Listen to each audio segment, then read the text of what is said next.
Yaya ba makambu yango to lobaka yango yo bana génération oyo bazoko kola bazokanisa lokola ba leki ba parents na mayele ba leki ba parents na intelligence ba leki ba parents na makambu nyonso tu mama papa kengela ka mwana na yo soki mwana komi na université et la quisité libertinage il est encore contrôle ça encore sous contrôle na yo. Il faut surveiller les enfants. Même si toi, on paye les droits. Moi, je suis 21 ans. Moi, je suis 22 ans.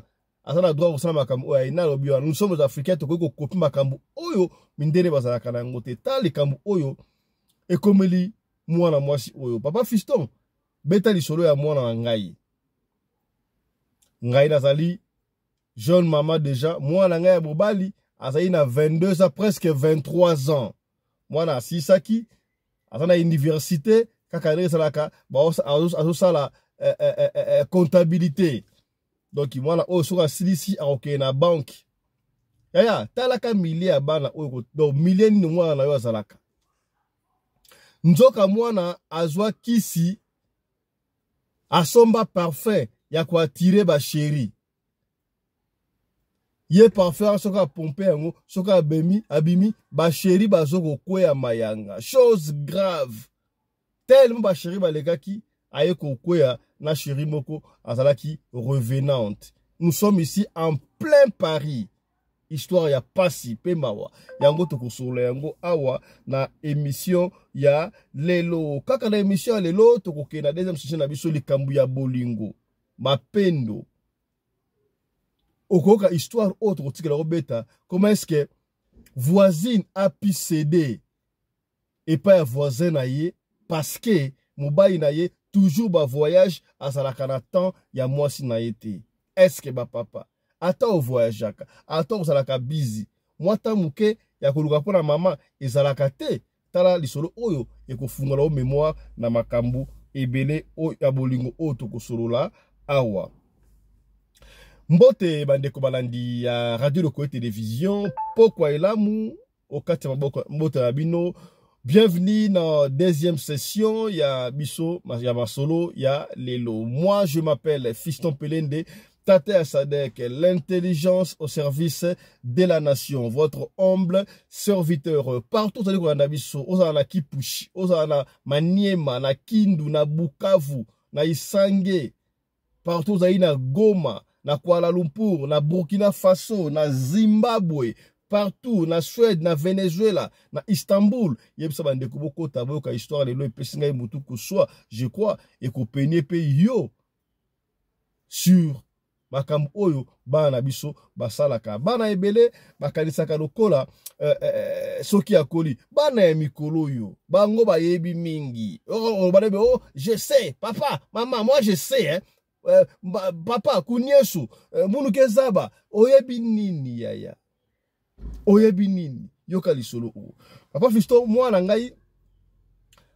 jeune garçon déjà à 23 ans alors qu'il est 23 ans presque 23 ans. Maman a dit que moi, na été autant moi na téme to bête le pour comprendre. Alors moi là au milieu de bango université doit que la université la comptabilité conso déjà que na ba stage moi muke pe na banque.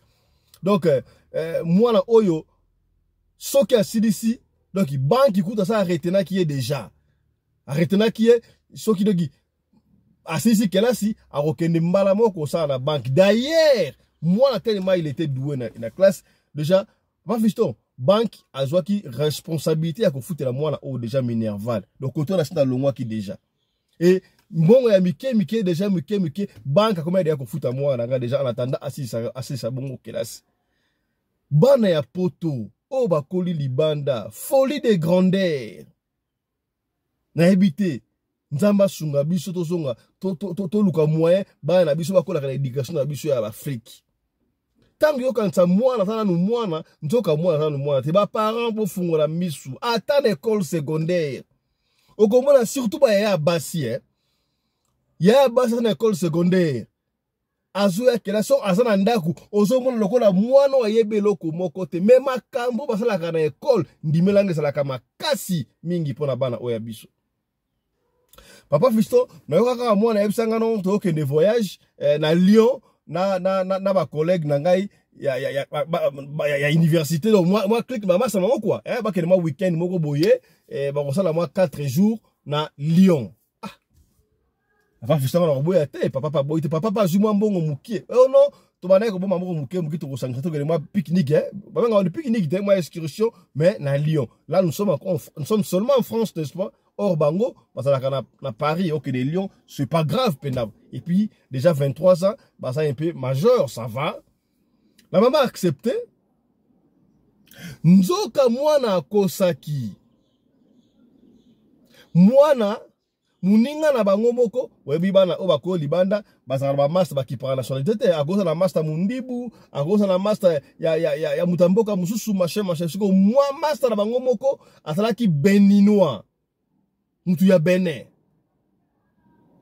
na ebité par que le moins pas fiston béninois na avanta kimboka la bango o esali ke mwana na ngai pe akoya no andimi ke muninga na bango bazali na groupe à 4 personnes muninga na bango na akede ko faire visiter bango Benin bana basomba billet ya Benin basala makamune surtout bana bakita na Cotonou pour pas fiston mwana kenda Cotonou pendant 4 jours.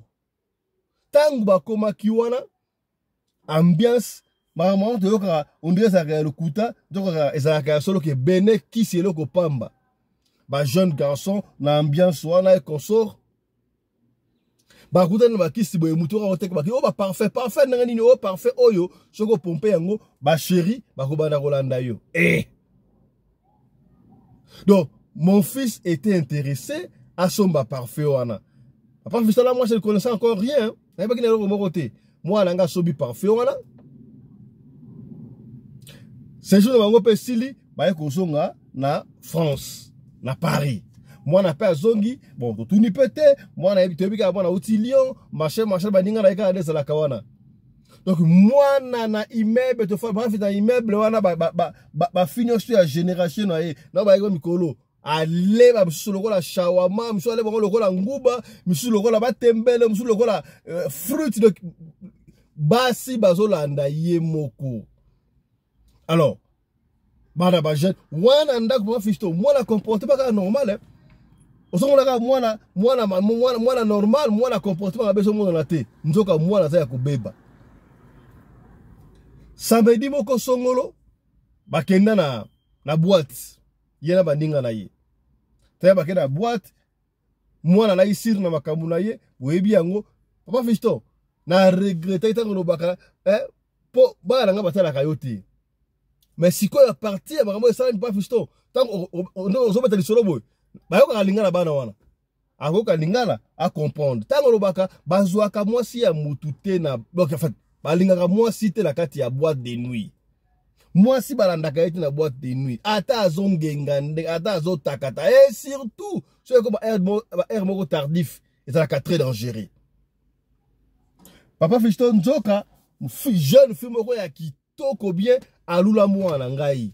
Pour yasa, azaki na parfait na n'est-ce pas? Parfait wana oya tiraka ba chéri. Moi chose qui a tiré na parfait wana.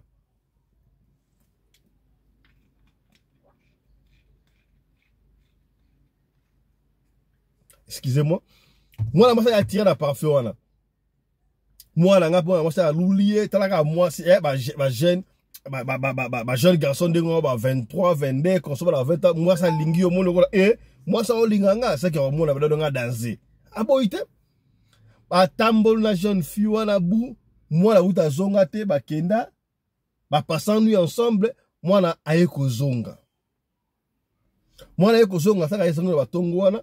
À sa grand garçon, il va la poto de bazalaka, machin, à se reposer, à bimagité jour wana mobimba, dimanche wana lundi, il a fallu akende cours pour naba 13h moboé, il fallait qu'il y ait stage na banque wana. Na moni mwana kazo la mukate de faiblesse à cause sakala tela ke ko la musa mwana na mukate papa je me sens pas bien ni qu'est-ce que tu veux pas donc ba faiblesse na PC ba kalma mike o so na ndako ba paracetamol ba kisa mike ya il faut ça kalma qui c'est ba premier soin na ndako na yo hein voilà c'est connu ba paracetamol ba discipline ba ampicilline si possible ba premier soin ba sparadrap il faut ça na ndako tout ça ngote ba kisa puta faut ça na ngo C'est très nécessaire, très important. Na meki bo esimbité. Moi na pena eux tant que comme 12 h 13 h moi na pena santé comme bientôt moi na pena pâle. Et le jeune garçon ne disait encore rien. Mon fils. Na bino oh moi était na benga papa na manga na musala te même à l'hôpital. Na maman à l'hôpital ba sala ba examen nyonso tout ba examen nyonso tout. Ba bino tout ça la examen mais tout le monde prenait le ko malonga on ne sait pas qu'est-ce qu'il veut pas voir. Oh ngana tuni moi na siko. Ba fiston moi na botay na poto hein. Na botay na poto donc na yebi ke ba na poto basaka un peu maramusu basala ka sama parama yeba. Je me suis rappelé, mais moi, là, où Kende, excursion, na Lyon, n'est-ce pas? Qu'est-ce qui s'est passé là-bas? Si vous avez poison, il n'y a pas détecter poison. Mais qu'est-ce qui ne va pas là, moi, là, où? Na tunaï, na benye, ya. Et si vous avez kuna, au balo, là, ndeni. Balingo, la personne qui est oh non, maman, on m'a redonné, ça s'est bien passé, machin. Moi, nazo kolobati. Moi, nazo kolobati. Oh!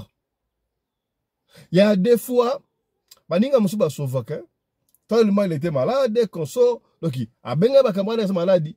Moko ya ba camarade na ye.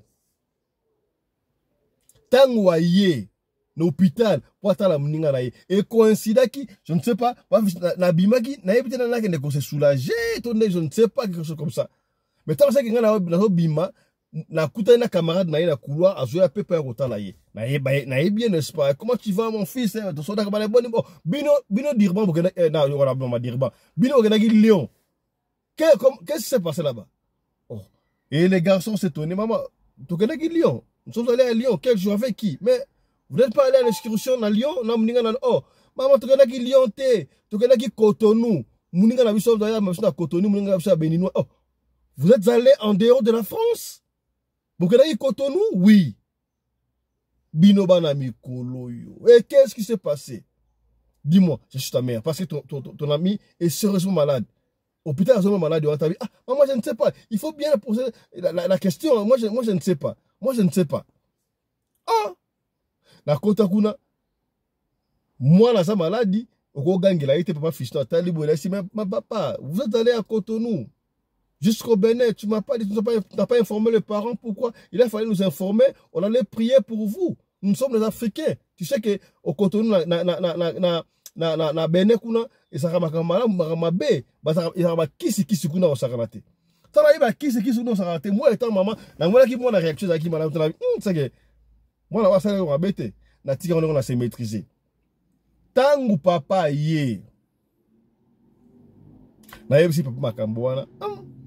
Papa a dit, ah, tant qu'on réussit à bouger, c'est qui m'a bien qu'on allait. Bon, c'est un pasteur. Bah, il y a un pasteur, mais on a un pasteur qui a beau. Ya, bah, n'a pas micro, bah, cœur incrédule, je ne sais pas pourquoi. Cœur incrédule, je ne sais pas pourquoi. Moi, na, donc, allo, bah, t'es le quoi, na te. Papa, bisto, ngana benga, maman, na biso. L'hôpital, bah, on s'en va tester, bah, on va comme l'ongate. Bah, pasteur, bah, Sambeli, bah, pasteur, solution, moi, ça déjà 4 jours d'hôpital. Moi, là, on continue comme pas la vie, c'est pas possible. Na benga maman, tanaboui, mabi, nini bo ça va, pesanga ikombo. Moi, na, maman, asa inga photo ya moi na ngai, date de naissance na ye, na pesi. Nzoka maman, kenda ki na ye, maman, ça la gisasa, bien sûr, a kenda ko les sessions de l'Angola, bah, il y a Bama Kuna, Koko na yo a voyagé qui a kena ki Bénin, oui. Azana parfum moko wana, ceux qui ont a Bénin parfum, on a et à Tiraka, Bassi. Ce qui a bima a pompara parfum moko boy, sur le gitoko. Alors, cette dernière, moi si moko a qui a tiré la parfum wana, moi si moi si normal, te bakenda gina mwana na yo, afeda koko na yo balali alors esprit à moi si wana etika ki na 14 mois parfait wana ekotaki moi si wana revenante azolinga siko aya ko joyer ba ke parce que c'est peine la parfait wana ko sakanate c'est très dangereux. Est-ce que ndenge wana siko to ça na bi non ndenge ali wana il faut bossa la nion surtout boya na ye Tokobi ça. Mais moi nazali awa te moi na poto abino solution ko sala ezate. Il faut kaka boya na mwana awa. Yaya. Sala attention. Nano mona te ke mwana moko na poto to libana asa maladi makasa te maladi wana simba te. Il faut ka to ke nekaka na mboka na to ke na Afrique basa sana ndenga mokoko. Bakabongo za légion. Bakabongo za légion. Papa biso mama abenganga yebisanga na yebisa mbana nanga to tuna sko mwana yaya. Toi tu as un parfum. Okena ki Bénin, oui, Cotonou. Au somba qui parfum, parfum c'est pour attirer les filles, n'est-ce pas? Moi, na qu'on dit pas fisto. Abim ça parfum. Solo wana ya parfum, nga mo na rappel solo wana. Moi na soka leki parfum mo solo kito soma ah. Ozolu la solo wana, mais pourquoi oza mama? Ndoka solo wana, ba fi ba ko ngote do, ils sont attirés bango. Imaginez parfum na utaki wapi? Pas fisto, to bimisa moi na hôpital. Ngai o mama na senga congé na musala na sa femme de chambre ba femme de chambre mbote na bino la femme de chambre na senga congé à 2 semaines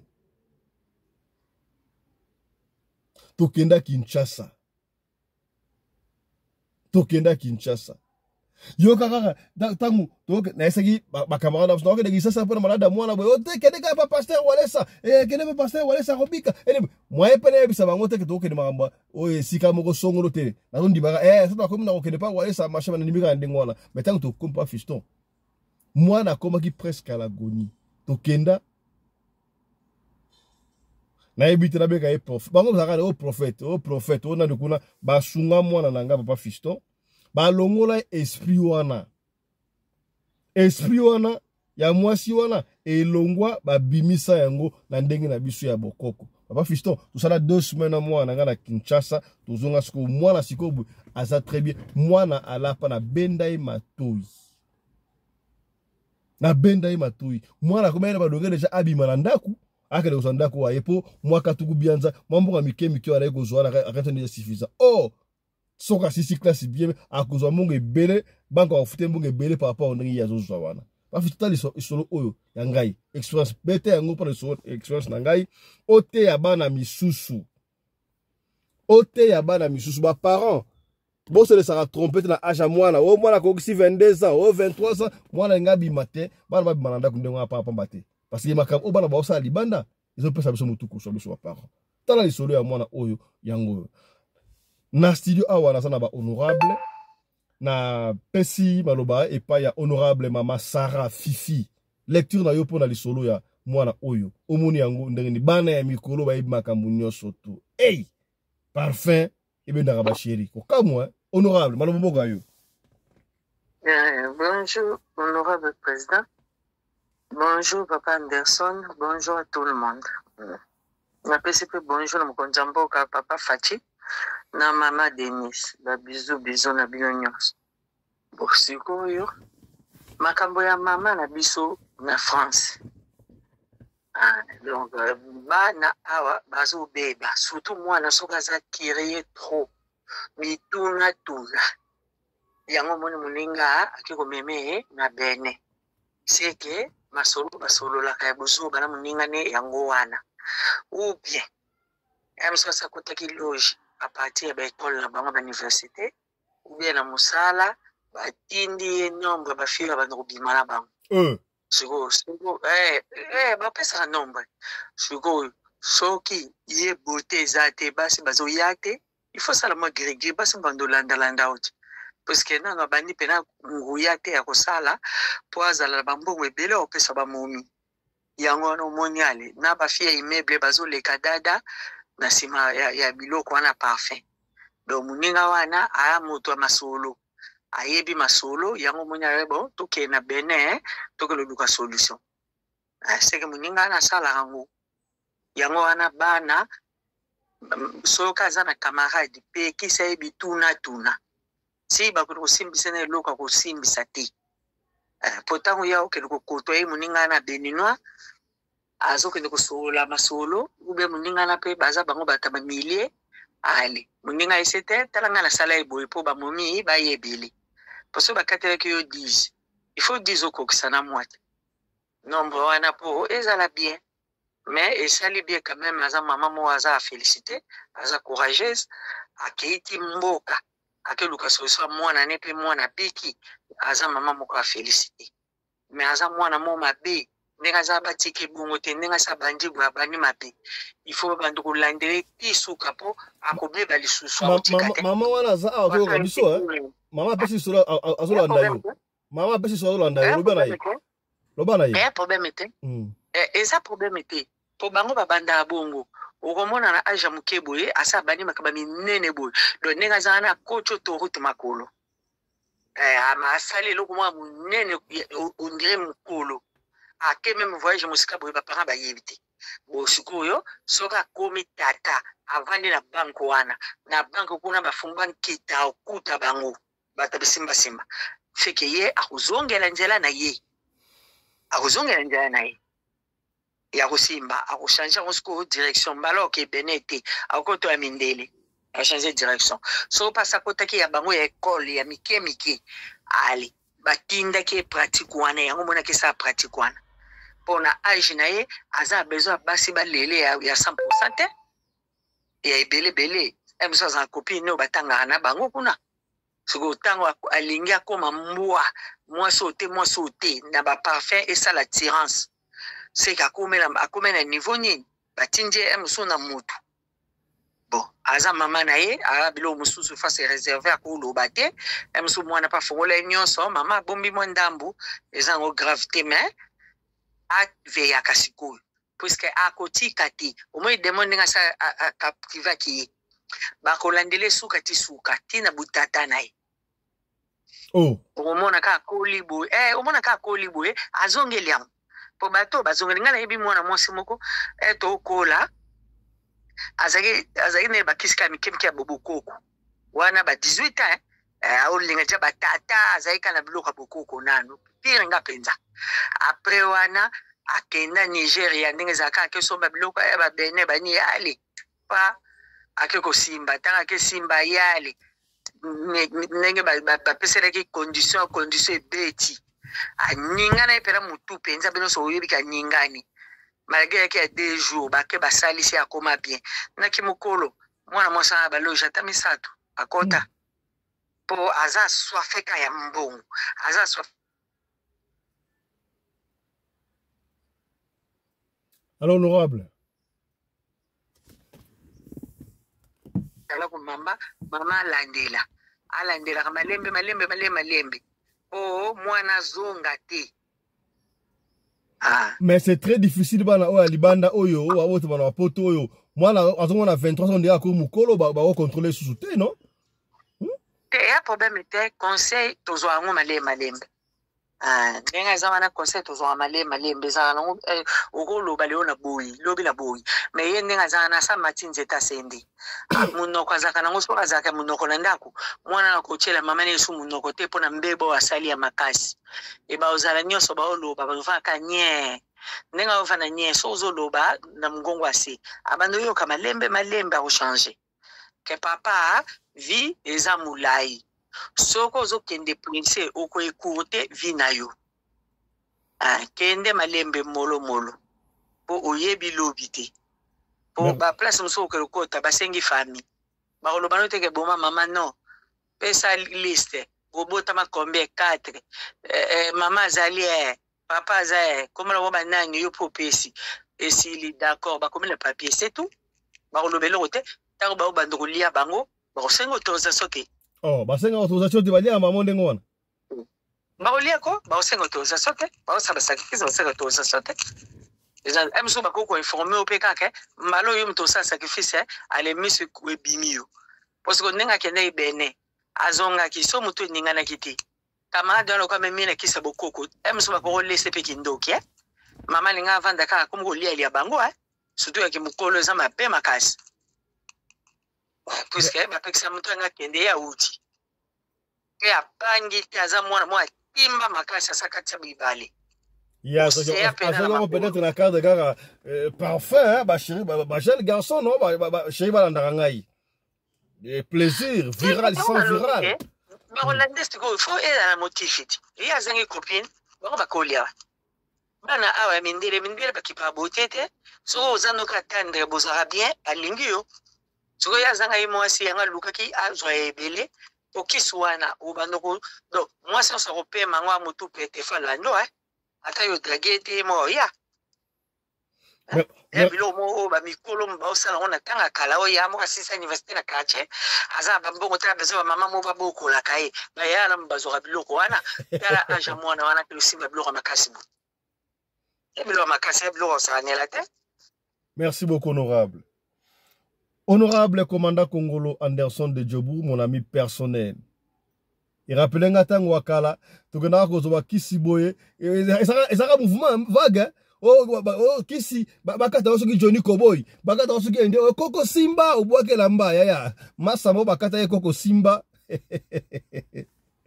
Bitumo ta machibe, na Kache Mususu, Bitume Bandi. Yalo wena ma Koko Simba elambe kwei Koko Simba ba tufuna master wana sura kaito sanga makasi na pesi mbo de sikata miyebi. Honorable, moi la suis parfait ba chéri ba ndakaye ma bekoti. Tous ba parents et ba parents. Lecture na yo.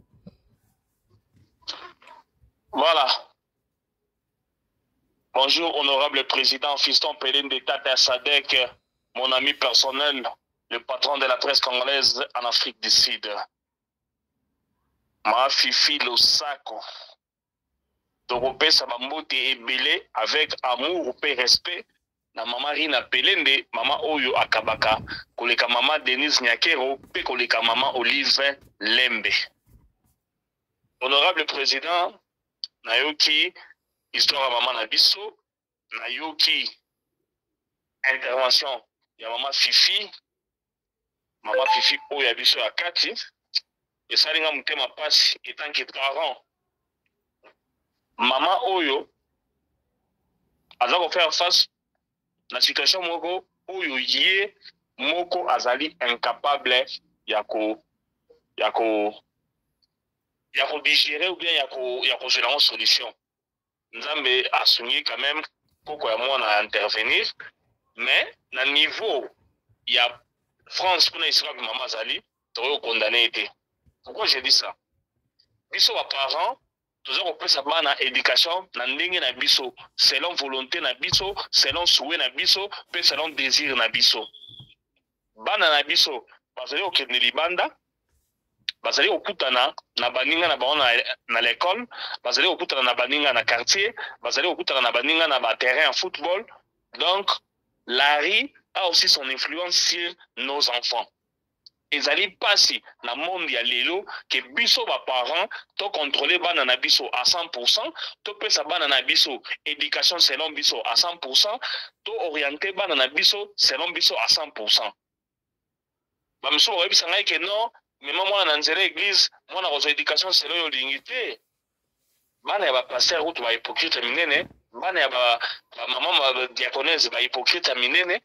Donc influence ya rue ils ont banda consolidé si na bana na biso yango boza ko mona er moko bo biso to appliquer la chicotte na bana na biso na mboka oyo malgré que balingara yango te on applique la chicotte, mais ce n'est toujours pas la solution, car si vous comptez très bien nos enfants ont beaucoup plus le temps sur la rue, ils ont beaucoup plus le temps à l'école que na biso ba parents na ndako mboka to ya oyo moi ça za ko sala mo bala za ko sala mo bala bimina tongo moi ça bimina tongo. Bana babimi maké kelasi bakozonga ba parents basalite, donc les parents vont revenir vers le soir tant bana d'ailleurs parce que zonga na ndako yango moni mwana oyo abimi a comité na bene sans pour autant que maman na ayeba to condamner maman te na poto les vacances sont permises.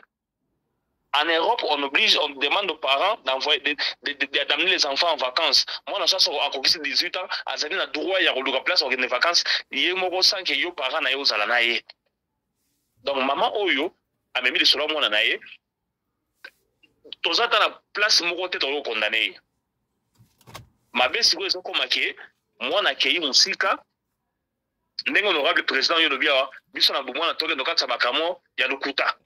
Koko Simba na beti nzete na ba tremblement bandi muto bandi kolenga boti avant kuta beti likofi mo soki mai parce que tremblement c'est leki tala sika o wapi mwana oyo aye kokwela la monde moko ya mabe moninga memi tina bene aye aussi makisi ya solo parfum ya solo parfum za ko bendele basi et le ko ngata ma nene yo na boilenge na yo oza na jeune garçon oza oloba basi balanda yo bele posala bango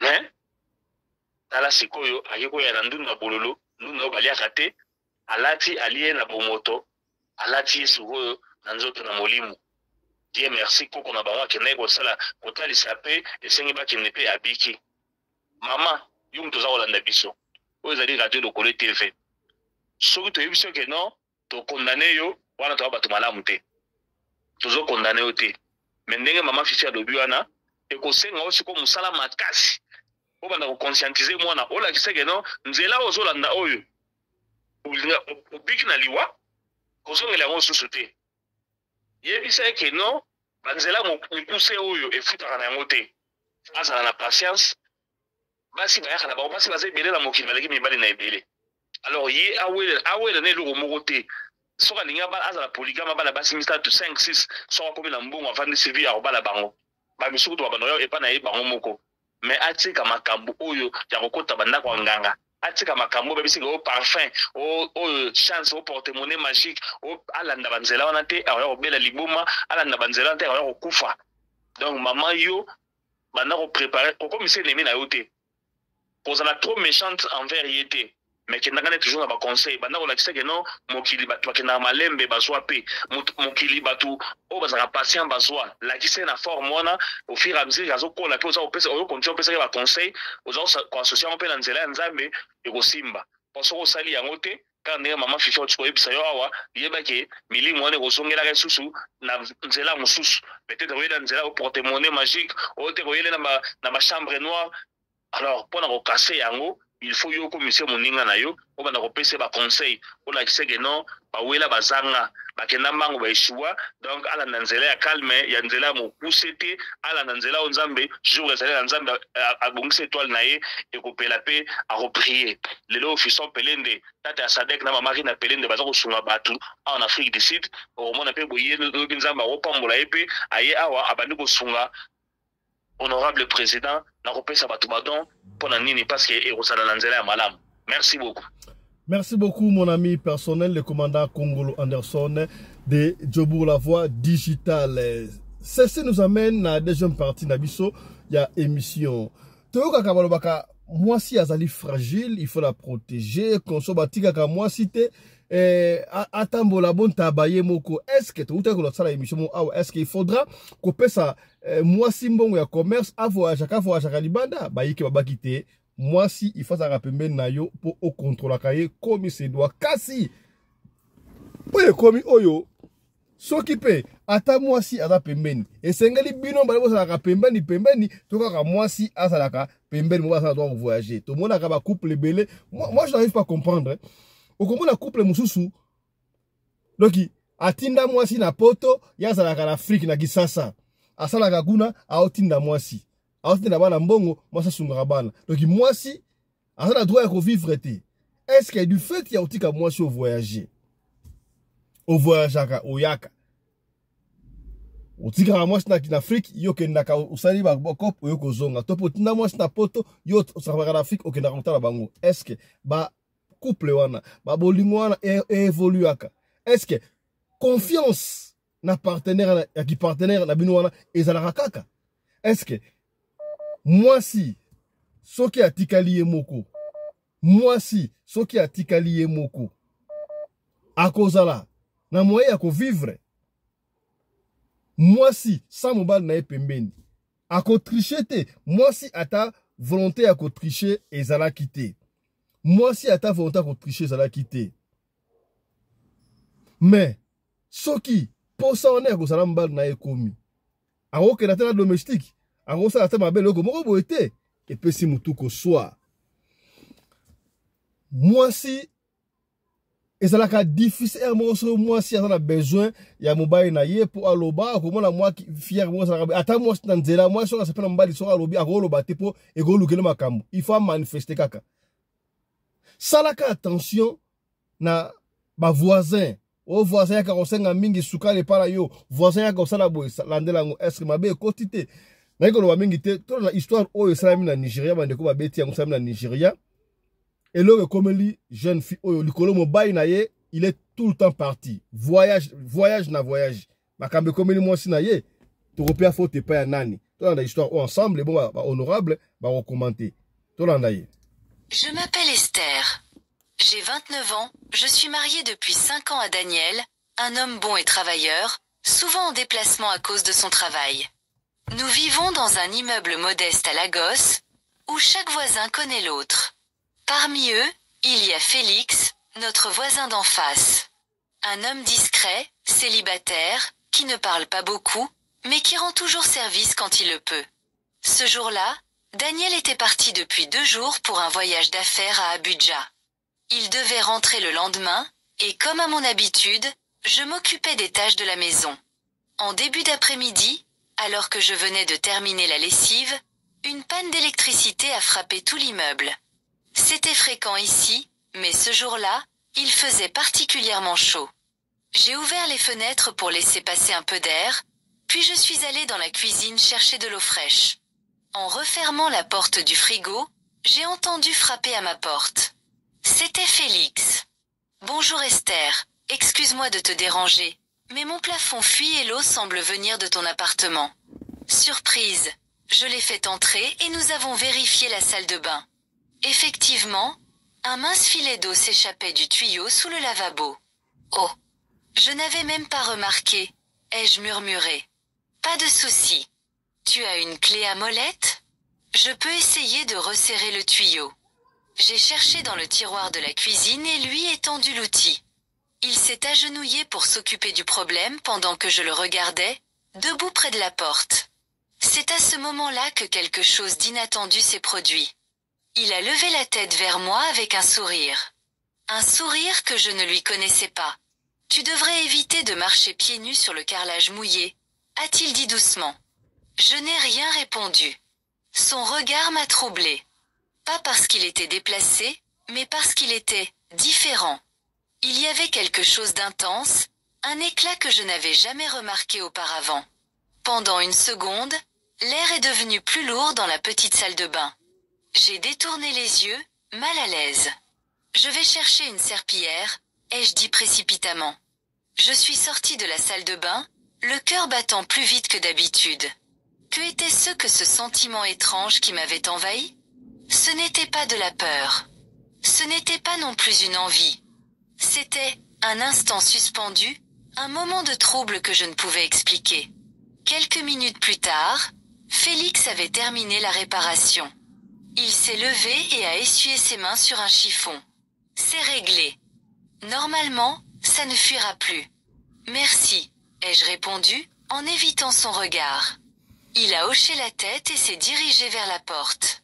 Avant de sortir, il s'est arrêté une seconde, comme s'il hésitait à dire quelque chose. Finalement, il s'est contenté de sourire légèrement et est parti. Quand la porte s'est refermée derrière lui, j'ai poussé un long soupir. Rien ne s'était passé, et pourtant, quelque chose s'était produit. Quelque chose d'invisible mais réel. Ce soir-là, en m'allongeant dans mon lit, j'ai repensé à ce moment. J'ai compris que parfois, l'inattendu ne réside pas dans les actes, mais dans les émotions qui nous prennent au dépourvu, dans ces secondes silencieuses où tout pourrait basculer, mais où l'on choisit de ne pas le faire. Cette nuit-là, j'ai eu du mal à trouver le sommeil. L'image du regard de Félix me hantait, non pas parce qu'il avait été déplacé, mais parce qu'il m'avait fait ressentir quelque chose d'indéfinissable. Quelque chose d'interdit. Au petit matin, je me suis levée tôt pour préparer la maison avant le retour de Daniel.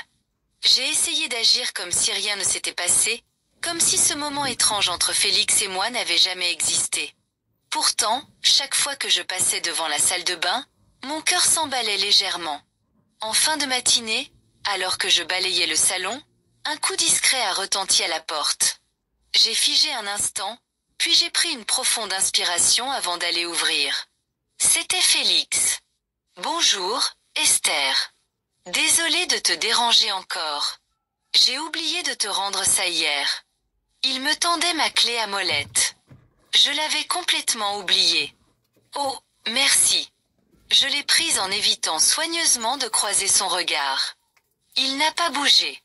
Tout va bien? A-t-il demandé doucement. J'ai relevé les yeux vers lui. Son expression était calme, sans ambiguïté, mais je pouvais sentir qu'il y avait quelque chose sous la surface. Oui, tout va bien, ai-je répondu un peu trop vite. Un silence gênant s'est installé entre nous. Puis, à ma grande surprise, il a esquissé un sourire amusé. D'accord. Je voulais juste m'assurer que je ne t'avais pas mise mal à l'aise hier. J'ai ouvert la bouche pour répondre, mais aucun mot ne venait. Finalement, j'ai hoché la tête. Non, ce n'était rien. Bien. Il a reculé d'un pas, prêt à partir, puis il a ajouté. Ton mari rentre aujourd'hui, non? Oui, dans l'après-midi. Alors, bonne journée, Esther. Il a tourné les talons et s'est éloigné vers son appartement. Je suis restée là, la clé à molette dans la main, à le regarder disparaître derrière sa porte. Ce n'était rien. C'est ce que je m'étais dit. C'est ce que je voulais croire. Mais en refermant la porte derrière moi, je savais au fond de moi que quelque chose avait changé. Je ne savais pas quoi, ni où cela mènerait. Peut-être nulle part. Peut-être que ce n'était qu'un moment d'égarement. Mais ce qui était certain, c'est que Félix n'était plus seulement un voisin. Vraiment. Et ça, c'était inattendu. L'après-midi arriva plus vite que je ne l'aurais cru. J'avais tout nettoyé, préparé un bon repas et même mis une robe que Daniel aimait bien. Pourtant, malgré tous mes efforts pour me concentrer sur son retour, mon esprit revenait sans cesse à Félix. Pourquoi avais-je ressenti ce trouble hier? Pourquoi son sourire ce matin m'avait-il semblé lourd de sens alors qu'il n'avait pourtant rien fait d'inapproprié? Je détestais cette sensation. Vers 16 heures, Daniel est rentré. Dès qu'il est entré dans l'appartement, son large sourire et son étreinte m'ont ramené à la réalité. Il m'a serré contre lui, et j'ai inspiré profondément son parfum familier. Il était là. Mon mari. L'homme que j'aimais. Tout allait redevenir normal. Tu m'as manqué, a-t-il murmuré. Toi aussi, ai-je répondu sincèrement. Nous avons passé la soirée à discuter de son voyage. Il m'a raconté ses réunions, les embouteillages d'Abuja, et les collègues avec qui il avait dîné. J'ai ri à ces anecdotes, j'ai écouté attentivement. Et peu à peu, l'étrange tension que j'avais ressentie s'est dissipée. Du moins, c'est ce que je croyais. Quelques jours plus tard. Ce matin-là, Daniel était parti tôt au travail. J'étais en train d'étendre du linge sur le balcon quand j'ai senti un regard sur moi. Je me suis tournée. Félix était là, sur son propre balcon, une tasse de café à la main.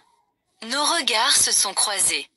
J'aurais dû détourner les yeux, faire semblant de ne pas l'avoir vu. Mais je ne l'ai pas fait. Il m'a souri. Un sourire léger, presque innocent. Pourtant, il m'a troublé plus que je ne voulais l'admettre. Bonjour, Esther.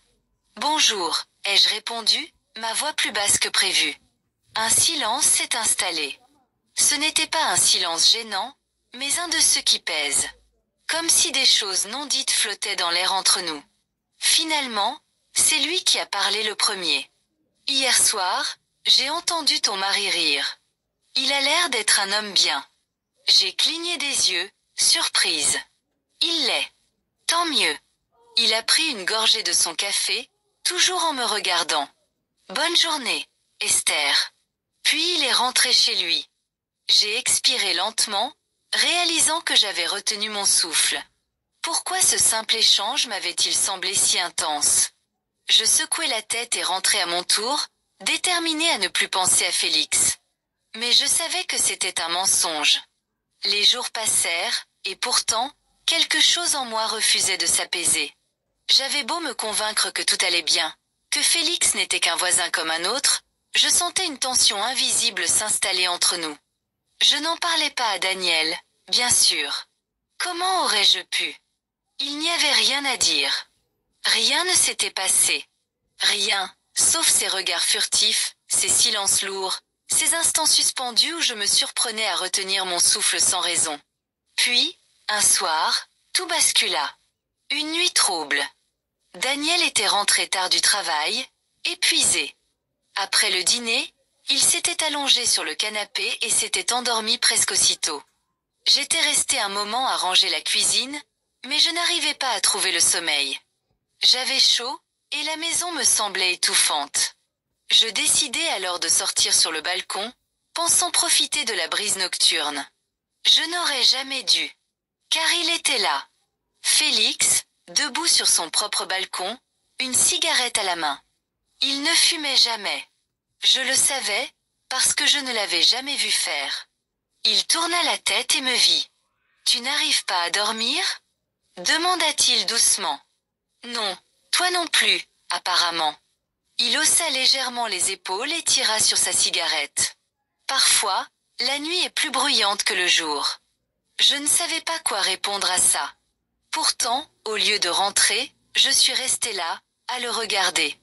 Puis, sans réfléchir, j'ai murmuré. « Tu es différent, ces derniers jours. » Il sourit. « Toi aussi. » Mon cœur rata un battement. Il fit un pas en avant, s'appuyant sur la rambarde de son balcon. Nous étions si proches que si je tendais la main, je pourrais presque le toucher. « Esther. » Sa voix était basse, presque un murmure. Un avertissement. Une invitation. Je ne savais plus. J'ai ouvert la bouche, mais aucun son n'en sortit. C'est à ce moment-là que la porte de mon appartement s'est ouverte derrière moi. « Daniel !» J'ai sursauté et me suis retournée immédiatement. « Tu es dehors ?» dit-il d'une voix ensommeillée. « Oui, j'avais chaud », ai-je répondu en me forçant à sourire. Il passa une main sur son visage et bâilla. « Viens te coucher, il est tard. » J'ai hoché la tête et suis rentrée, le cœur battant à tout rompre. Avant de refermer la porte du balcon derrière moi, mon regard croisa une dernière fois celui de Félix. Il ne disait rien. Mais il n'avait pas besoin de parler. Quelque chose s'était brisé cette nuit-là. Et je savais qu'il n'y aurait plus de retour en arrière. Après cette nuit sur le balcon, plus rien ne fut pareil. J'essayais de me convaincre que ce n'était qu'un moment d'égarement, une illusion causée par la fatigue et la chaleur. Mais je savais que je mentais. Félix n'était plus juste un voisin. Il était devenu un secret, une ombre qui flottait dans mon esprit à chaque instant. Et le pire, c'est que je sentais que lui aussi le savait. L'évitement. Les jours suivants, j'ai tout fait pour éviter Félix. Je sortais moins, je baissais la tête quand je passais devant sa porte, et je m'occupais de la maison avec une rigueur presque obsessionnelle. Daniel, de son côté, ne remarquait rien. Il était pris par son travail, comme toujours, et moi, je jouais mon rôle à la perfection. Mais Félix, lui, n'évitait rien. Il était là. Toujours. À chaque fois que je pensais être seule, il apparaissait. Un simple « Bonjour, Esther » dans le couloir. Un regard furtif à travers la fenêtre. Une présence silencieuse mais écrasante. Et puis, un après-midi, tout bascula de nouveau. L'imprévu. Daniel était au travail. Je profitais de son absence pour faire le ménage en profondeur, espérant que l'effort physique calmerait mon esprit troublé. Soudain, on frappa à la porte. Je savais que c'était lui avant même d'ouvrir. Mon cœur se mit à battre trop fort, mais je pris une profonde inspiration et ouvris. Félix se tenait là, les mains dans les poches, son expression neutre, mais son regard. Son regard était trop intense. « Il y a un problème ?» demandai-je d'une voix plus ferme que je ne le ressentais. « Non, aucun. Je voulais juste te rendre ceci. » Il tendit une boîte en plastique. Je fronçai les sourcils. « C'est quoi ?» Une assiette que Daniel m'a prêtée l'autre jour. J'avais complètement oublié. Je pris la boîte et tentai de refermer la porte immédiatement, mais il posa une main contre l'encadrement, m'empêchant de le faire. « Esther !» Sa voix était basse, grave. « Quoi ?» soufflai-je, sans oser le regarder. Il attendit une seconde avant de dire « Tu me fuis ?» Je sentis mon estomac se nouer. « Non, bien sûr que non. »« Alors, regarde-moi et dis-le. » Je relevai lentement les yeux vers lui. Et c'était une erreur. Car à cet instant précis, dans ce couloir étroit, avec cette tension palpable entre nous, j'ai compris que nous marchions sur une ligne dangereuse. Et que nous étions trop proches de la franchir. L'instant décisif. Un long silence s'étira. Puis, contre toute attente, Félix recula. Très bien, dit-il doucement. Il me regarda une dernière fois, puis tourna les talons et s'éloigna vers son appartement. Je refermai la porte derrière moi et restai adossé contre elle, le souffle court. Il n'avait rien fait. Rien dit d'inapproprié. Et pourtant, j'avais l'impression d'avoir échappé à quelque chose de dangereux. Ou peut-être que j'avais laissé passer quelque chose que je désirais sans vouloir me l'avouer. Je fermai les yeux. Ce jeu devait s'arrêter. Mais au fond de moi, je savais que ce n'était que le début. Les jours passèrent, mais l'écho du regard de Félix ne me quittait pas. Chaque fois que je fermais les yeux, je revoyais son expression ce jour-là, la manière dont il avait murmuré mon nom, ce mélange troublant de retenue et de provocation. Je voulais oublier. J'avais essayé. Mais comment oublier quelque chose qui n'avait même pas commencé? L'invitation. Une semaine plus tard, alors que Daniel était encore au travail, j'entendis frapper à la porte. Mon cœur bondit dans ma poitrine. Je savais qui c'était. Je restai immobile, les mains tremblantes, priant pour qu'il parte. Mais après un instant, une voix basse et calme traversa la porte. Ce n'est pas ce que tu crois. Ouvre, s'il te plaît. Je fermai les yeux un instant, puis, contre toute logique, ma main se posa sur la poignée et je déverrouillai la porte. Félix se tenait là, vêtu d'un simple t-shirt gris et d'un jean. Il avait l'air fatigué, comme s'il avait trop réfléchi. « Qu'est-ce que tu veux » murmurai-je. Il me tendit un petit plat couvert. « J'ai cuisiné trop de riz jollof. Je me suis dit que tu aimerais en avoir. » Je haussai un sourcil. « Tu veux m'offrir du riz ?» Un petit sourire apparut sur ses lèvres. « Et si je disais que c'est juste une excuse ?» Mon ventre se noua. Il me fixait, attendant ma réaction. Mais je n'avais aucune réponse à lui donner. Finalement, je pris le plat d'une main tremblante. « Merci, Félix, mais tu devrais rentrer. » Il hocha la tête lentement. « Bien sûr. » Il fit un pas en arrière, mais avant que je ne referme la porte, il ajouta doucement. « Je ne veux pas te causer de problème, Esther. Je voulais juste être là. » Et puis il partit. Je restai figé quelques secondes, puis je posai le plat sur la table et soufflai profondément. Ce jeu devait s'arrêter. Mais au fond de moi, je savais que la prochaine fois, ce serait peut-être moi qui ouvrirais la porte avant qu'il ne frappe les jours suivants. Je me convainquis que tout cela n'était qu'une phase. Une simple distraction. Je me persuadai que Félix n'était qu'un voisin, rien de plus. Mais la vérité, c'est que je n'arrêtais pas d'y penser. Chaque fois que je passais devant son appartement, je retenais mon souffle. Chaque fois que Daniel m'embrassait, je me sentais coupable sans même savoir pourquoi. Et puis, tout bascula un soir où je ne m'y attendais pas. La soirée imprévue. Ce vendredi-là, Daniel m'annonça qu'il devait sortir avec des collègues après le travail. Je rentrerai tard, me dit-il en embrassant mon front. Ne m'attends pas pour le dîner. D'accord, répondis-je avec un sourire. Mais à peine eut-il quitté l'appartement que je ressentis un vide étrange. La soirée s'étira lentement. Je tentais de lire, de regarder un film, de cuisiner, mais rien ne parvenait à me distraire. Et comme attiré par une force invisible, je me retrouvai sur mon balcon, regardant la nuit tomber sur la résidence. C'est là que je le vis. Félix, assis sur son propre balcon, une bière à la main. Il leva les yeux et nos regards se croisèrent. « Seul ce soir ?» demanda-t-il, sa voix portée par la brise. « Oui, murmurai-je. » Voilà. Vraie histoire d'amour. Et vous avez compris que c'est vendredi-là. Je m'appelle Malia et j'ai 32 ans. Mariée depuis 8... Vous avez compris que c'est vendredi-là, quelque chose s'est passé entre Félix et Esther. Je manque des mots. Vraie histoire d'amour, hein? Commentaire nayo honorable Mama Fifi Sarah. Est-ce que batigelaka mwasi espace mwasi ya mutu okotikala eta mukie na mobali mususu mabe kokota te kaka na quelques secondes Et ce que ça a bouleversé. Lecture on a dit solo. Ma bese yeti ndenge aza wana basi bapeshe ye oyo ndenge aza wana so basali Tous ceux qu'on a c'est honorable.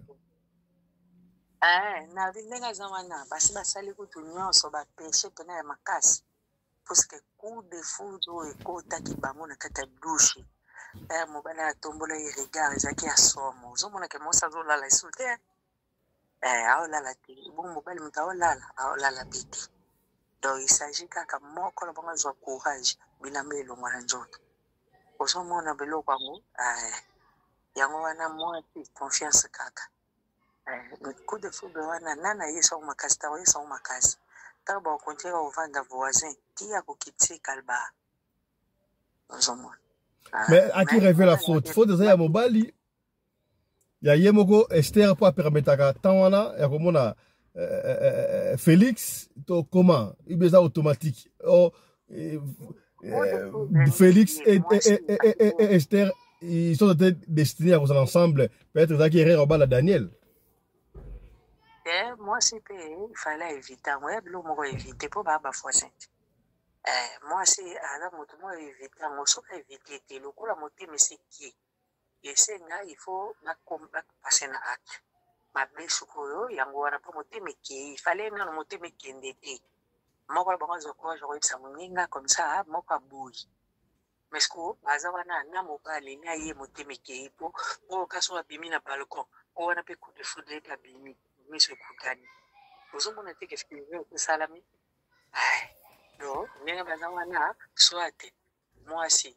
Soka lingite à son mobile mais le coup la zuli en autant à comment réfléchir trop moi pense à moi c'est n'égué n'enga réfléchir en autant donc à ça passer na acte n'enga zawana à ça sumuki soka éviter en autant barolinga donc il fallait funda il fallait funda malamo après ça mobile nae nini parce que mobile wana na lobelodi aosaka babozie barega mwa kitoko aolinga mibimisa sexy mosa lula ya mona ye aza tendre du ozomona ndenge osala bageste ya na mikemike soko mwasi soko soka alingi te ye moto akoevite aboyi akoevita ngo ndenge nini akoevita ngo ndenge nini bonjour olongwe na balkoko ti na ndako soka ye mbala mosuku kotoke obo ofongolela ye mpo oyebi keza ye ngongo te aboyaki me akoya ata fongoli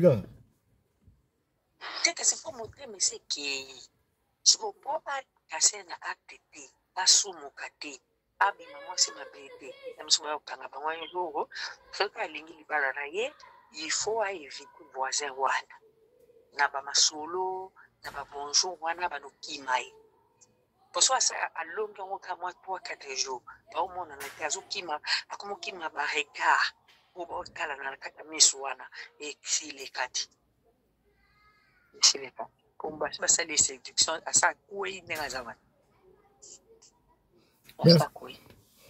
Merci honorable. Honorable commandant Anderson. Ok, histoire d'amour. Voilà. Merci beaucoup honorable président. Bien en histoire d'amour vous allez rire. Na regretter parce que ba kombo mo ezana bimiana ba kombo mo ebana Esther ezali na Bible Félix azali président ya Congo donc ba kombo mo ebana mais et okwela na lisolo ya bosoto na ABC yo omoni ndenge ezali wana mwasi aza mwasi mabe donc oui aza mwasi mabe aza mwasi akobala te donc ndenge ezali wana soki banda Daniel abala ye asala na neko beauté parce que mibali moko tena na sala ba avance donc après Daniel mususu pa roya a retomber sur amoureuse na ye après wana donc mibali nyonso ba roya ba no tante ye abandonner okweya azane mwasi malamu te aza mwasi ya kolinga te aza mwasi ya kobala te omoni ndenge azali wana ezana no pasi oyebi ke mutu azotoki aza mobali na ngate mais oki ofungoli. Donc, à voisin faible. À sa voisin, relation à bon voisinage. Non. On attend wana te. Yo mo se muto na tang wana tang mukete. O moni garçon wana. Soka bimi na ye. Voisin mususu so oya, garçon na ngene suku na osala sous avance yebe koto voisin mususu roya a osala sous avance a barona ma cédé donc c'est une femme pas comme la Bible et Esther ya Bible mais en réalité il fallait pas penser ta comme mambweni ou bien comme moko boya na ebité so amantanga donc ba comme mo lemba donc azala donc bo moi si ya moto azali na yango te ata na mukete. Donc déjà dans le premier jour quand garçon attend ayo bomusala so ilo wa côté ayo bomusala cuisine na na salle de bain na so par baki abanda ko kamule mayeno alingane ko kamule mayeno so par ngaki sepe kalbar ngaki se kalbar donc azana e femme mo bo faible basi ba bongana libala te donc moi si mo bo ya ko éviter donc ngazana na somo na somo na nkele na do ba bio so mabe na zo yango donc azane na résistance ata mo côté donc garçon na za ko umisa e pamba banaka premier jour on a su fala lia ngani alia donc garçon o chena nda comme on est so Félix o nani chena nda Daniel donc asale de musala mpunda ayo lokota kibwangantu ageche na palais na peut so alula ke poza kitoko so alula ke pour nini donc elle ne mérite en rien ya kozala moi c'est mutu honorable président na ba immense bazora na biso na radio de Kole TV na mama Fifi o tozana ya na studio.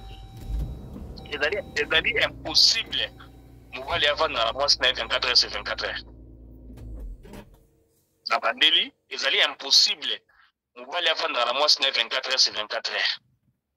Basi ne moza omona bango boy awa, soki mpia rebeti na palais, bolingo diminara doza bolingo diminara, ma chérie aussi la monoko na ye, ba bisou rozala souté, ako makanda kanda kulera hutu, na dia bulushu ba bengana kana nini na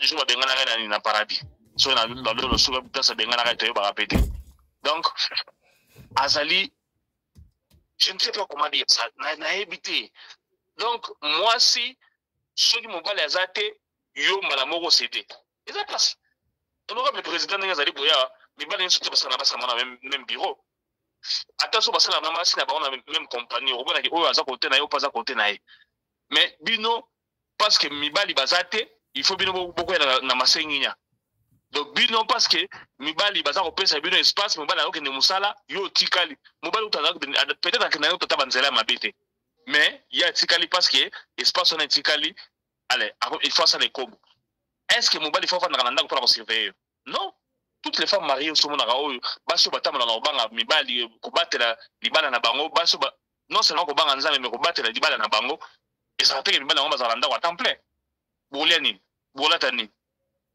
alors ce moi des fois bima que na sala musala pour relier ça yo tsela la sima comme ça les ko bona voisin ou bien on peut histoire d'amour donc qui est moi c'est ça ne mérite rien d'histoire d'amour et pas ça on peut moi ça alors attendre on a qu'elle était aujourd'hui une femme très faible donc facile je ne sais même pas comment la qualifier babilo ko nyoso bolingo nyoso na ba expérience ba